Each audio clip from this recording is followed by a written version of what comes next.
प्यारे दोस्तों,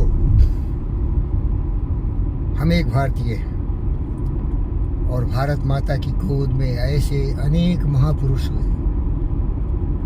जो बहुत ही शक्तिशाली रहे विभिन्न क्षेत्रों में। अगर आप नोबेल प्राइज़ की बात करें तो एशिया से नोबेल प्राइज़ जीतने वाले थे रविन्द्रनाथ टैगोर गीतांजलि के लिए। फिर आए 1930 में सीवी रमन इफेक्ट के लिए जीते। 1913 से शुरुआत हुआ था टैगोर के द्वारा और वैज्ञानिक अनुसंधान में बहुत लोगों को नोबेल प्राइज़ मिला। कहने का मतलब दुनिया के सर्वोत्तम वैज्ञानिक।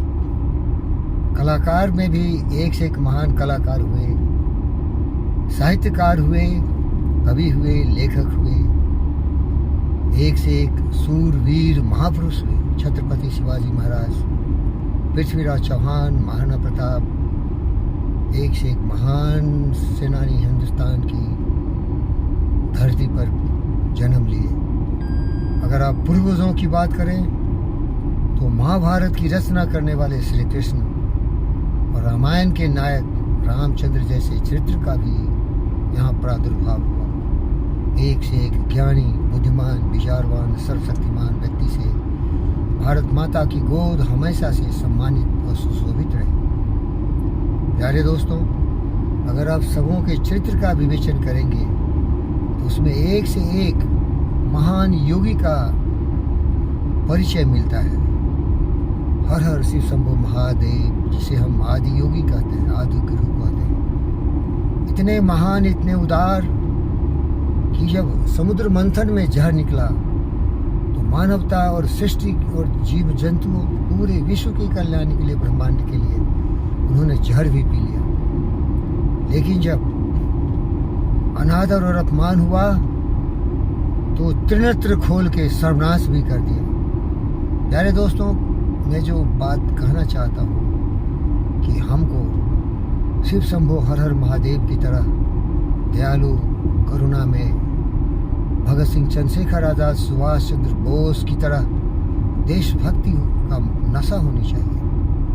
जीवन तो आते हैं चले जाते हैं, जन्मते हैं लोग, मर जाते हैं, लेकिन यादगार वही रह जाते हैं जो इस सत्य को समझते हैं कि जिए तो कैसे जिए, जीने की कला क्या है, क्या कायर बन जाएं, जिसका परिणाम ये हुआ कि हिंदुस्तान हजारों वर्षों तक गुलाम रहा। एक से एक आतंकवादी हमले पर आए, देश को लूटा, तहस नहस कर दिया, खून की नदियां बहा दी, माता बहनों का इज्जत लूटा, गुलाम बना दिया हिंदुस्तानियों को। ये कायरता थी हिंदुस्तानियों की। वो एक पक्ष ले लिया। योगी का जो एक पक्ष होता है कि सहनशील बनो, क्षमा करो, लोगों के कल्याण के लिए सर्वे भवन्तु सुखिनः कहो, लेकिन उनमें वो वीर रस नहीं आया जो हर हर महादेव के त्रिनेत्र में थी। बाद में तो आए भगत सिंह, सुभाष बोस, चंद्रशेखर आज़ाद, वो बहुत करुणा में थे लेकिन बहुत बड़े वीर थे। तो मैं यही बताना चाहता हूँ कि हिंदुस्तान की माताएं और पिता अपने पुत्र को केवल जानवरों की तरह जीने के लिए प्रेरित नहीं करें। उसे प्रेरणा ऐसे दे, ऐसे महापुरुषों से प्रेरणा दे जिससे कि वो थोड़े दिन ही क्यों नहीं जिए, सूरज नहीं बने तो दीपक बन के ऐसा रोशनी फैलाए कि वो रहे न रहे उसकी याद में लोग अभी भी आंसू बहाएं। फकीर योगी वीरेंद्र योगी ऐसा ही एक व्यक्ति है जो उनके पदचिन्हों पर चल रहा है। मुझे जीने का शौक नहीं, मुझे मरने की तमन्ना है, लेकिन लक्ष्य होता है मानव कल्याण। आत्मसर होते सो मेरी जो शक्ति है बहुत कम है, क्योंकि मैं एक भिखारी की तरह एक फकीर हूँ, बुद्ध हूँ। न मेरा राज है, न पाठ है, न साम्राज्य है। अगर मैं सम्राट होता अशोक की तरह तो हमारे राज्य में जो पूरी पृथ्वी होती, वसुधैव कुटुंबकम, वहाँ न कोई एक जीव जंतु, पशु पक्षी, मनुष्य दुखी होता। कल देखा मैंने जानवरों को जाल में फंसा के लोग मार मार के काट के खा रहे थे। रोया, तड़पा। करुणा में हूँ, लेकिन सृष्टि रचना ऐसी है कि मनुष्य को बुद्धि है, वो किसी को भी मार सकता है अपने स्वार्थ के लिए, किसी का भी अपमान कर सकता है, नाश कर सकता है, विनाश कर सकता है। तो तुम कैसा बनना चाहते मेरे बेटी और बेटों? अरे मेरे बड़े बड़े भाई, कैसा बनना चाहते हो? एक बुज़दिल कायर, नालायक, नाली के कीड़े, शैतान की औलाद, देश को बेचने वाले, देश को झुका देने वाले, देश को जंजीरों में जकड़ा देने वाले, दुश्मनों से संधि करने वाले, स्वार्थ के लिए राजनीति मानने वाले, सब कुछ बेच देने वाले, या नरेंद्र मोदी, वीरेंद्र योगी, योगी आदित्यनाथ की छवि वाले, देश की सेवा में जीना और देश की सेवा में मरने वाले बनना चाहते हो? निर्णय तुम्हारे हाथ में, जो चाहो बन जाओ। लेकिन याद रखना, तुम्हें इतिहास कभी याद नहीं करेगी, क्योंकि जो पशु होता है, जो जानवर होता है, वो अपने लिए जीता है। लेकिन जो महापुरुष होते हैं, वो अपने जीवन की सारी शक्ति को, सारे ज्ञान, विचार, विज्ञान को मानवता और पशु पक्षी जीव जंतुओं के लिए लगा देते हैं। विचार लो कि मृत्यु हो न मृत्यु से डरो, कभी मरो परंतु यो मरो की याद जो करे सभी। वीरों सुमृत तो वृथा मरे वृथा जिए, मरा वही जो जिया न आपके लिए। यही पशु प्रवृत्ति है कि आप ही चले, यही पशु प्रवृत्ति है कि आप ही चले। वही मनुष्य है जो मनुष्य के लिए मरे। चलो कामयाब बन जाओ, योगी बन जाओ, उपयोगी बन जाओ। योगी का मतलब है शिव शंभो हर हर महादेव बनो।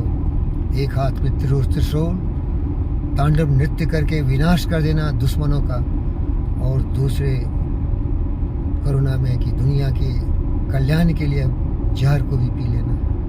लेकिन सत्य से कभी डिगना नहीं। सत्य के लिए सर्वनाश हो जाए, तांडव नृत्य करना हो, चरित्र खोजना हो, तैयार रहो। मैं वैसा ही व्यक्ति हूँ। अरे यार, कितना दिन जियोगे? मरना तो अवश्य भावी है। तो सूरज की तरह जलो ना, दुनिया को रोशनी फैलाओ। समझ में आया मेरे भाई? मैं तो ऐसा ही विश्व देखना चाहता हूँ। ये कुत्ते कमीने पुतिन और जेलेंस्की लड़ रहे हैं, और पूरे दुनिया के गद्दार जेलेंस्की को पिट्ठी ठोक ठोक के, हथियार दे दे के लड़वा रहे हैं। वो मेरा नुकसान हो रहा है, क्योंकि पृथ्वी मेरा परिवार है। जो भी संसाधन, जो भी जाने जा रही हूँ मेरे भाई बहन हैं, लेकिन ये दो पागल कुत्ते और दुनिया के सारे लोग कुत्ते से भी कमीने हैं। क्यों लड़वा रहे हैं? क्यों लड़ रहे हैं? उद्देश्य के लिए लड़ो ना। लड़ो तो अज्ञानता के अंधकार को दूर करने के लिए। देखो, कर्मवीर कौन होता है? कर्मवीर वो होते हैं जो कठिनाइयों का सामना करते हुए शक्ति का प्रयोग करते हैं, विनाश के लिए नहीं, सृजन के लिए। और उन्हें कोई डरा नहीं सकता, कोई भी कठिनाई रोक नहीं सकता। चलो ऐसे बाहर वीर बनो। कबीरा, जब हम पैदा हुए जगह से हम रोए, ऐसी करनी कर चले हम हंसे जग रोए। रोते हुए आते हैं सब, हंसता हुआ जो जाएगा। वो मुकद्दर का सिकंदर जाने मन का लाएगा। जाने मन बनो, अपनी जिंदगी को न्यौछावर कर दो। मानवता के कल्याण के लिए, जीव जंतु पशु पक्षियों की रक्षा के लिए, पृथ्वी माता के गोद में एक ऐसी संतान की कल्पना करो जो तुम अकेले हो जाओगे और तुम्हारे पसीनों पर लोग चलेंगे। धन्यवाद मेरे भाई और बहन और बेटी और बेटे। कल्याण हो।